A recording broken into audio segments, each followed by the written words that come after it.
नमस्कार दोस्तों। और आज की इस क्लास के अंदर अपने टेली प्राइम सॉफ्टवेयर में बैंक स्टेटमेंट को इंपोर्ट करना सीखने वाले हैं। जैसा कि आप देख सकते हो मेरे पास में एक बैंक स्टेटमेंट है और इसका फॉर्मेट एक्सेल में है। तो अपने इसी एक्सेल फॉर्मेट के जरिए जितनी भी हमारी बैंक स्टेटमेंट के अंदर ट्रांजैक्शन हुई है सारी की सारी एंट्री अपने टेली सॉफ्टवेयर में इंपोर्ट करवाने वाली है।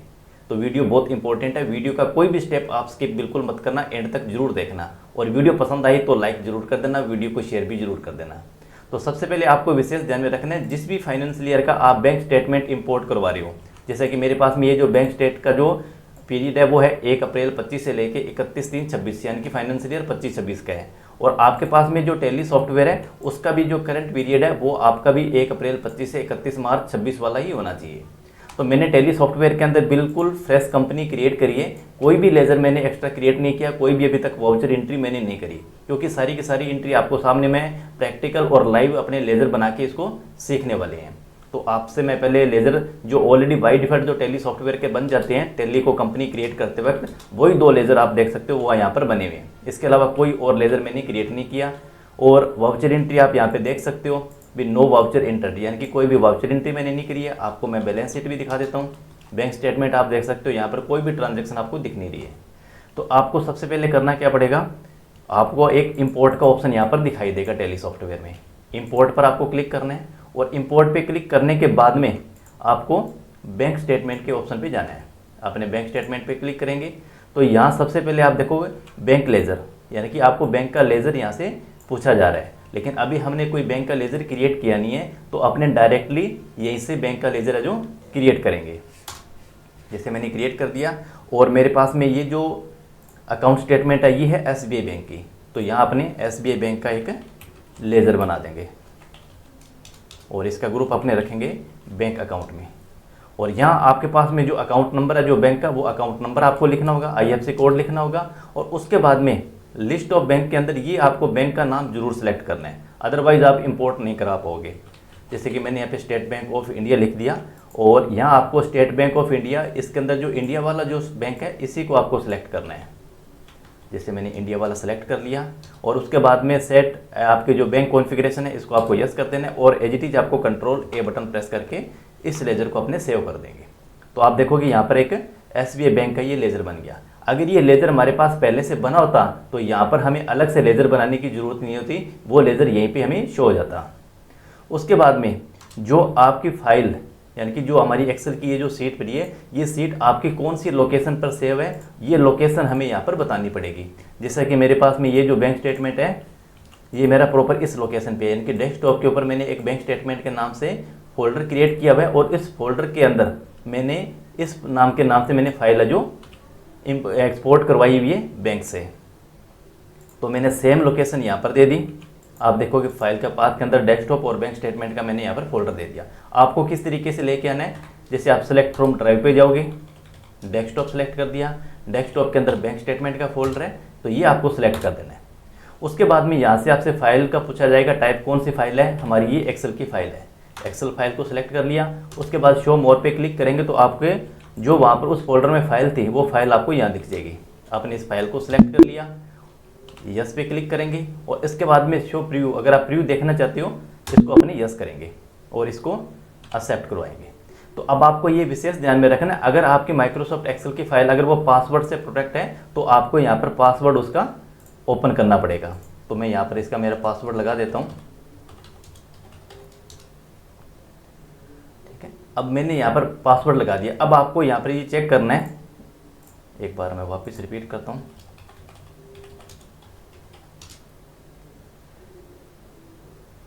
आप यहाँ पे देखोगे जैसे मैंने यहाँ पे पासवर्ड लगाया वो मेरी जो फाइल है वो यहाँ पर इंपोर्ट होना स्टार्ट हो गई है। तो अभी फिलहाल एक बार ये डाटा सारा प्रॉपर यहाँ पर गैदरिंग कर रहे हैं। अब हमें एक बार इसका बैंक स्टेटमेंट का प्रीव्यू यहाँ पर दिखने वाला है, जैसे ये 100% कंप्लीट हो जाएगा।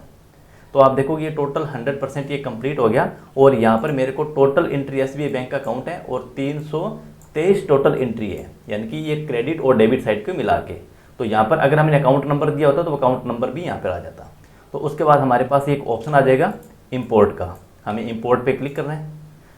जैसे अपने इंपोर्ट पे क्लिक करेंगे अब ये डाटा हमारा इंपोर्ट होना स्टार्ट हो जाएगा। लेकिन अभी तक ये टेली सॉफ्टवेयर में एंट्री हुई नहीं है आपको, अभी केवल डाटा ही इंपोर्ट हुआ है। और उसके बाद में ऑप्शन आपके पास दिखेगा यहाँ पे बैंक रिकंसिलेशन समरी का। अपने यहाँ पर क्लिक करेंगे तो आप देखो सेम वही ऑप्शन अपन इसने दिखा दिया भी 323 टोटल ट्रांजैक्शन है, जिसके अंदर 62 ट्रांजैक्शन आपकी डिपॉजिट की है और 261 ये आपकी विड्रॉल की ट्रांजैक्शन है। ठीक है, और आपने यहाँ से जैसे अपने इस पर इंटर बटन प्रेस करेंगे ये ऑप्शन आपको यहाँ पर दिखाई देगा भी आपकी जो अनरिकंसाइल जितनी भी ट्रांजैक्शन है फ्रॉम 1 अप्रैल 25 से लेके और टिल डेट तक, इंटर बटन प्रेस करोगे तो यहाँ पर आपको टाइम पीरियड देना है। यहाँ पे देखो फ्रॉम 1 अप्रैल आ रहा है तो यहाँ आपको Alt F2 बटन प्रेस करना है। 1 अप्रैल 2025 से लेके 31/3/2026 यहाँ पर टाइम पीरियड देना है। तो जैसे अपने यहाँ पर टाइम देंगे ये टोटल ट्रांजैक्शन आपको जो बैंक के अंदर है वो यहाँ पर दिख जाएगी। हमारे पास अभी तक बुक के अंदर अपनों ने कोई एंट्री नहीं करी, इसलिए यहाँ पर ये दिखा रहे हैं अवेलेबल ओनली इन बैंक के अंदर है, यानी कि बुक्स में कोई भी ट्रांजैक्शन नहीं है। तो अब ये सारी के सारी डाटा हमें रिकंसाइल करना पड़ेगा भी कौन सी अमाउंट हमें कौन से लेजर के अंदर इसको भेजनी पड़ेगी। एग्जाम्पल के लिए अपने सबसे पहले डिपॉजिट पे चलते हैं। अब डिपॉजिट पे चलते हैं, यानी कि डिपॉजिट का मतलब हो गया भी ये सारा का सारा पैसा हमारा बैंक अकाउंट के अंदर जमा हुआ है। अगर बैंक में जमा हुआ है तो इसके अंदर हमारा कुछ अमाउंट इंटरेस्ट का भी होगा, कुछ हमारी जैसे कोई सेल हुई है तो हमारी यूपीआई के जरिए जो ट्रांजैक्शन है ये वो हमारी सेल भी होगी, कुछ ट्रांजैक्शन ऐसी भी होगी जो हमारे फाइनेंशियल ईयर 24-25 के जो हमारे ऐसे डेब्टर्स थे जिनकी पेमेंट उनकी पेमेंट अब आई होगी, तो वो हमें सारा का सारा डाटा यहाँ पर अब रिकंसाइल करके उनके ट्रांजैक्शन एंट्री हमें करनी पड़ेगी।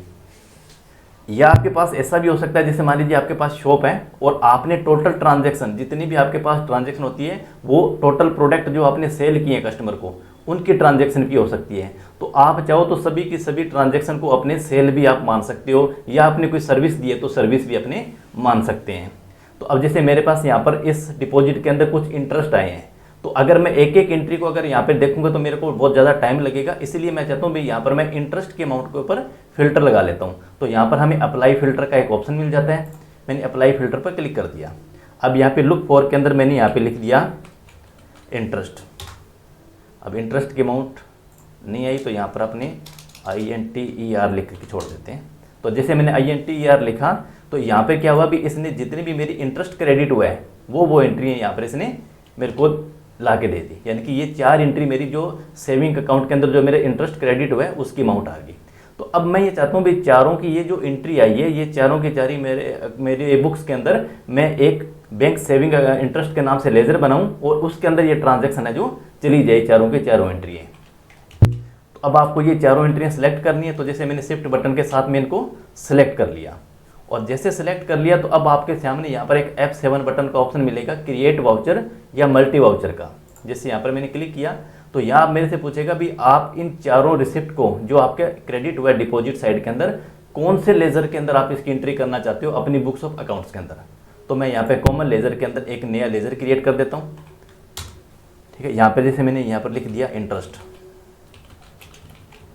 सेविंग बैंक, ठीक है, और ये इसको मैंने इनडायरेक्ट इनकम कर दिया, GST इसके ऊपर है नहीं, नॉट एप्लीकेबल कर दिया, एक्सेप्ट कर दिया। तो आप देखोगे यहाँ पर चारों का लेजर यहाँ पर इसने ऑटोमेटिक सेलेक्ट कर लिया, यानी कि ये चारों की चारी एंट्री आपकी बुक्स ऑफ अकाउंट्स में इंटरेस्ट सेविंग बैंक के नाम से जो लेजर हमने क्रिएट कर दिया वहाँ पर चली जानी चाहिए। मैंने Ctrl+A बटन प्रेस किया और इसको मार्क एज ए रेगुलर के ऊपर क्लिक कर दूँगा। तो जैसे मैं इसको क्लिक करूँगा तो ये 4 एंट्री मेरी डिपॉजिट में से हट जाएगी। अब आप देखोगे पहले हमें जो ट्रांजैक्शन दिख रही थी 61, अब आपको यहाँ पे दिखने वाली है 58, यानी कि 4 ट्रांजैक्शन अपने इसको एंट्री जो हमने इस लेजर के अंदर कर दी। वापस 58 पे अपने चलेंगे, 1/4/25 से लेके 31/3/2026 का टाइम पीरियड देंगे और उसके बाद में अपने ये चाहेंगे भी जो हमारी UPI ट्रांजैक्शन है उसको अपने सर्च करना है। अप्लाई फिल्टर पे जाएंगे, जैसे मैंने यहाँ पर UPI सर्च कर दिया तो अब देखोगे ये सारी ट्रांजैक्शन मेरी UPI की ट्रांजैक्शन आई है। तो अब मैं चाहूँ तो अगर मेरे प्रोडक्ट अगर मैंने सेल किए है और मैं ये मानता हूँ भी सारी की सारी मैंने सेल के जरिए या मैंने कोई सर्विस प्रोवाइड करवाई है उसकी पेमेंट मेरे पास में आई है, तो सारी की सारी सेल के लेजर अपने यहाँ पर इसको वन टाइम के अंदर सभी ट्रांजैक्शन को सेल के अंदर सेंड कर सकते हैं। जैसा कि मैंने यहाँ पर कंट्रोल के साथ स्पेस बटन सेलेक्ट किया तो ये सारी की सारी ट्रांजैक्शन मेरी सेलेक्ट होगी। और अब मैं ये मानता हूँ भी ये मेरी प्रॉपर सारी सेल है मेरी बिजनेस की, तो मैंने यहाँ पर सेम वही चीज़ क्रिएट वाउचर यानी कि F7 को यूज़ किया। कॉमन लेजर के जाके अंदर यहाँ पर मैंने एक लेजर क्रिएट कर दिया, जैसे मैंने ये लिख दिया सेल्स ऑफ गुड्स, ठीक है, और ये मैंने इसको मेरी सेल मान लिया और नॉट एप्लीकेबल कर दिया। ठीक है। तो यानी कि ये सारी की सारी जितनी भी ट्रांजैक्शन है मेरी सेल के अंदर चली जानी चाहिए। मैंने कंट्रोल ए बटन प्रेस किया, mark as regular and reconcile पे क्लिक किया और इसको यस कर दिया, तो वो सारी की सारी ट्रांजैक्शन मेरी सेल ऑफ गुड्स के अंदर चलेगी। आपने सभी एंट्री को देखेंगे भी जाके, तो जैसे वो एंट्री मैंने सेलेक्ट करी, आप देखोगे यहाँ पर वो ट्रांजैक्शन घट के 51 भी रह गई है। अपने वापस 51 पे सेलेक्ट करेंगे, टाइम पीरियड वापस अपने यहाँ पर देने वाले हैं 31/3/26 का, अगर आपको ट्रांजैक्शन एंट्री नहीं दिख रही है तो। और उसके बाद में कुछ अमाउंट आपके पास ऐसे भी आएंगी जो आपकी सेल्स एंड सर्विस होगी। तो जैसे मैंने यहाँ पर एक और यहाँ पर लगा दिया, जैसे ये मेरे पास में ट्रांजैक्शन, यानी कि ये मैंने मान लिया भी ये मैंने ऑनलाइन सर्विस प्रोवाइड करवाई है, उसकी ट्रांजैक्शन आ गई। तो मैंने यहाँ पर कंट्रोल ए एक्सेप्ट किया और यहाँ पर मैंने एक वाउचर फिर क्रिएट कर दिया और यहाँ पर मैं कॉमन लेजर की जगह एक नया लेजर क्रिएट कर देता हूँ भी ये कौन से लेजर के अंदर जानी चाहिए। ये लिख दिया भी सर्विस इनकम, ये मेरे ये इनडायरेक्ट इनकम है और इसको मैंने नॉट एप्लीकेबल कर दिया, कंट्रोल ए किया और रेगुलर रिकनसाइल कर दिया, इसको यस कर दिया। तो जैसे जैसे ये एंट्रियाँ हटती जाएगी वहाँ से डिपॉजिट साइड से, वहाँ की इसकी संख्या भी आपको देखोगे यहाँ से कम होती जा रही है। इसके अलावा डिपॉजिट के अंदर जो 51 एंट्री रहेगी, अगर आप चाहते हो भी ये जो बाकी एंट्री है ये आपकी सारी की सारी इनकम ही है, तो आप चाहो तो वन टाइम ही इनको अपने इनकम के अंदर सेंड कर सकते हैं। और वहाँ पर जाने के बाद में अगर आपको लगता है भी हमारे कुछ ऐसी पेमेंट भी आई है जो हमारे लास्ट 24-25 के अंदर एक डेब्टर के अंदर आउटस्टैंडिंग थी, तो उनको भी अपने यहाँ पर जाके अपने सेलेक्ट कर सकते हैं जब ये टैली के अंदर सारी प्रॉपर एंट्री हमारी पास हो जाएगी। तो जैसे मैंने इन सभी एंट्री को एक बार वन टाइम मैं कर देता हूँ। जैसे मैंने सेलेक्ट किया, कंट्रोल ए से क्रिएट वाउचर किया और यहाँ पर मैंने एक नया लेज़र और क्रिएट कर दिया और यहाँ मैंने लिख दिया अभी अदर सर्विस, यानी कि ये जो बाकी सारी की सारी मेरी अदर सर्विस के अंदर मेरे पास में पैसा रिसीट मेरे को हुआ है। अदर सर्विस कंट्रोल ए और mark as a regular and reconcile, yes पे क्लिक कर दिया। तो यानी कि अब ये सारी की सारी डिपॉजिट की जितनी भी एंट्री थी वो देखो हमने सारी यहाँ पर क्लियर कर दी। तो अब अपने जब बैंक स्टेटमेंट को यहाँ पर जाके देखेंगे SBI बैंक अकाउंट को, तो आप देखोगे सारी की सारी जो हमारी रिसिप्ट की एंट्री थी जो हमने बैंक को डेबिट करना था वो एंट्री हमने कर दी है। और उसके बाद में ये लगता है जैसे मान लीजिए ये 50,000 रुपये की अमाउंट आपके पास आई है या 4,000 रुपये की आपके पास अमाउंट आई है, ये अमाउंट आपके पास में कोई सेल ऑफ गुड्स का नहीं है, ये लास्ट ईयर की आउटस्टैंडिंग की पेमेंट आपके पास में आई है। तो यहाँ से अपने उस लास्ट ईयर की बैलेंस शीट आपके पास बनी होगी तो उस पार्टी का लेज़र भी आपके पास बना होगा। मान लीजिए ये ABC कंपनी थी और ये लास्ट ईयर के अंदर हमारे पास में सैलरी डेटर्स था और इसकी पेमेंट हमारे पास में आई है, तो इसका ओपनिंग बैलेंस आपको लिखना पड़ेगा। बैलेंस शीट जब अपनी एंट्री करेंगे तो ये एंट्री आपकी सेल्स ऑफ गुड्स में से वहाँ से हट के ये आपकी ABC कंपनी के अकाउंट के अंदर ये क्रेडिट हो जाएगी। इसी तरीके से सारी की सारी ट्रांजैक्शन अपने जो डेबिट साइड के इनके जो बैंक के अंदर पैसा विड्रॉल हुआ है उसकी एंट्री भी अपने कर सकते हैं। अब आपको वापस ट्रांजैक्शन के देखने के लिए बैंकिंग ऑप्शन पर जाना है, बैंकिंग एक्टिविटी पर जाना है, SBI बैंक को सिलेक्ट करना है, तो यहाँ पर आपको विड्रॉल की अमाउंट ही दिखेगी। अब ये विड्रॉल यानी कि अगर आप चाहते हो भी सारी की सारी ये मेरी पर्सनल एक्सपेंसेस है यानी कि ड्राइंग्स है आपकी, तो इसमें कुछ आपके बिजनेस के एक्सपेंसेस भी हो सकते हैं, कुछ आपकी ड्राइंग भी हो सकती है। अगर आपको लगता है भी ये एक्सपेंसेस मेरा बिजनेस का एक्सपेंसेस है यानी कि शॉप एक्सपेंसेस है, आपका ऑफिस का एक्सपेंसेस है, तो आप यहाँ से भी इसको एक एक एंट्री को भी अपने यहाँ से इसको मॉडिफाई जो कर सकते हैं। जैसे मान लीजिए मैंने इसको कंट्रोल ए किया और एक बार मैं सारी की सारी एंट्री इसको ये ड्राइंग में एंट्री ट्रांसफ़र करता हूँ मैं, और फिर अपने वहाँ से भी इसको छंटनी कर सकते हैं इसकी। जैसे मैंने ड्राइंग्स के अंदर ये एंट्री डाल दी और कैपिटल अकाउंट मैंने इसका ग्रुप कर दिया, कंट्रोल ए एक्सेप्ट किया, ड्राइंग्स में मैंने डाल दी, कंट्रोल ए से एक्सेप्ट किया। और ये अगर ट्रांजैक्शन थोड़ी सी ज़्यादा होगी तो थोड़ा सा टाइम ले सकते हैं। मार्क एंड रेगुलर पे क्लिक किया और इसको यस किया, तो यानी कि अब ये सारी की सारी एंट्री मेरी बैंक अकाउंट क्या करेगा, ड्राइंग के अंदर ट्रांसफ़र कर देगा। अब वापस अपने लेजर पे चलते हैं SBI बैंक के, तो आप देखोगे सारी की सारी एंट्री ये ड्राइंग्स में आ गई। अगर ये लगता है भी ये 5,000 रुपये की अमाउंट आपकी ड्राइंग्स की नहीं है तो आपको ऑफिस एक्सपेंसेस है, तो यहाँ पर अपने ऑफिस एक्सपेंसेस के नाम से एक अलग से लेजर क्रिएट कर देंगे और ये एंट्री इसके अंदर ट्रांसफ़र कर देंगे। तो यानी कि अब कहने का मतलब आगे भी ये एंट्री ड्राइंग्स में से हट जाएगी, ये ऑफिस एक्सपेंसेस में आ जाएगी। इसी तरीके से अगर आपको और लगता है भी ये ट्रांजैक्शन अदर किसी पार्टी की है, किसी और को आपको पेमेंट की है, तो यहाँ से अपनी इसकी एंट्री है जो क्लियर कर सकते हैं प्रॉपर। ठीक है, अब अपने जो लेजर बनाए थे उन लेजर को एक बार चेक कर लेते हैं। जैसे सबसे पहले अपनों ने प्रॉफिट एंड लॉस काउंट यानी कि कुछ एंट्री अपनों ने सेल्स ऑफ गुड्स माना था, तो इसने सेल काउंट में सेल ऑफ गुड्स के अंदर ट्रांजेक्शन दिखा दी। ये हमारा सेविंग काउंट का इंटरेस्ट दिखा दिया। ये हमारी अदर सर्विस अपने दिखा दी। ये सर्विस इनकम के अंदर जो हमने अमाउंट जो लेजर सेलेक्ट किया था उसके अंदर ये सारी की सारी एंट्री हमारी आ गई। तो यानी कि इस तरीके से जो ऑफिस एक्सपेंसेस की एंट्री करी थी ये ऑफिस एक्सपेंसेस में आ गई। बैलेंस शीट में चलेंगे तो जो एंट्री अपनों ने कैपिटल अकाउंट में इसके ड्राइंग्स में डाली थी वो सारी की सारी एंट्री यहाँ पर भी आपको ड्राइंग्स के अंदर दिखाएगा। अब ये सैंडी डेब्टर्स का बैलेंस 4,000 रुपये का आपका इसलिए माइनस में आ रहा है क्योंकि इस पार्टी का अभी ओपनिंग बैलेंस लिखने वाला है और आपका ये क्लोजिंग बैलेंस आ जाएगा बैंक बैलेंस। अगर आपका बैंक बैलेंस क्लोजिंग नहीं आ रहा है तो आपको क्या करना पड़ेगा, यहाँ पर बैंक अकाउंट के अंदर जैसे हमारा ये बैंक अकाउंट है तो आपका लास्ट ईयर का जो क्लोजिंग बैलेंस था ये यहाँ पर आपको ओपनिंग में लिखना पड़ेगा। जैसे ओपनिंग में लिखेंगे तो इस साल का जो क्लोजिंग बैलेंस है वो आपकी बुक्स ऑफ अकाउंट्स और बैंक स्टेटमेंट के साथ में प्रॉपर मैच करेगा। तो यानी कि इस इंपोर्ट के जरिए जिस काम के अंदर हमारा पूरा दिन लग सकता था वो काम मात्र अपनों ने 5 मिनट के अंदर क्लियर कर दिया। वीडियो अगर आपको नॉलेजेबल लगी तो वीडियो को लाइक जरूर कर देना और इसी टाइप की नई नई वीडियो को देखने के लिए हमारे चैनल को आप जरूर सब्सक्राइब भी कर लेना और वीडियो को ज़्यादा से ज़्यादा शेयर आप जरूर करना।